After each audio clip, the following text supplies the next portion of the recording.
What are they thinking? Welcome to Unfiltered. I'm SE Cup. If you've been following the 2024 presidential primaries, you know that every week seemingly brings a new hopeful into the races. Over on the left, President Joe Biden has challengers in anti vax crusader Robert F. Kennedy Jr., spiritual leader Marianne Williamson, and most recently, scholar activist Cornel West, who is running on the People's Party ticket. On the right, it's getting very crowded. Former President Donald Trump, former Vice President Mike Pence, Florida Governor Ron DeSantis, former New Jersey Governor Chris Christie, former South Carolina Governor Nikki Haley, and U.S. Senator Tim Scott of South Carolina are all announced candidates on the Republican ticket. Those are some pretty familiar names, but have you heard of these GOP contenders? Doug Burgum? He's the governor of North Dakota, and he's running for president, apparently. Asa Hutchinson? He's the former governor of Arkansas, and he's also running. Steve Laffey? He's the former mayor of Cranston, Rhode Island, population 82,000, and hometown of my husband. What about Michigan businessman Perry Johnson? Former Montana Secretary of State Corey Stapleton? Or tax consultant John Anthony Castro? Yes, all of these people and more are running for president in 2024.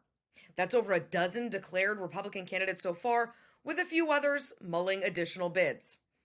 It's starting to feel eerily similar to 2016, when 17 people vied for president on the right. We all know how that went. Trump used the saturation to his advantage and won the nomination with just a plurality, not a majority, of the vote. This year, with many early primary states winner takes all, Trump could eke out narrow wins and still collect all their delegates. That means that every time someone else gets in the race, Trump's chances of clinching the nomination again get better and better. That math is explicitly why Republicans like former Maryland Governor Larry Hogan and current New Hampshire Governor Chris Sununu decided not to run. They don't want to help Trump.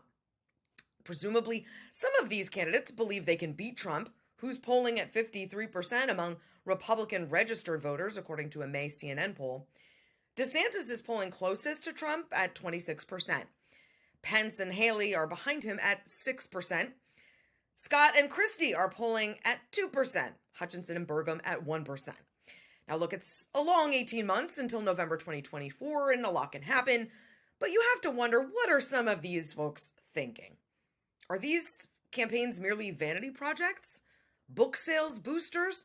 Fundraising missions? A chance to see the country on donors' dimes? With the stakes so high this year and Trump poised to claw his way back into the White House, where he spent 4 years trying to systematically dismantle democracy, is this really the time to say, why not? And hope for a miracle?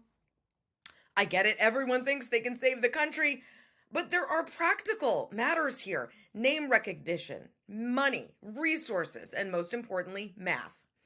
Lamentably, running for president in America is not an equal opportunity endeavor.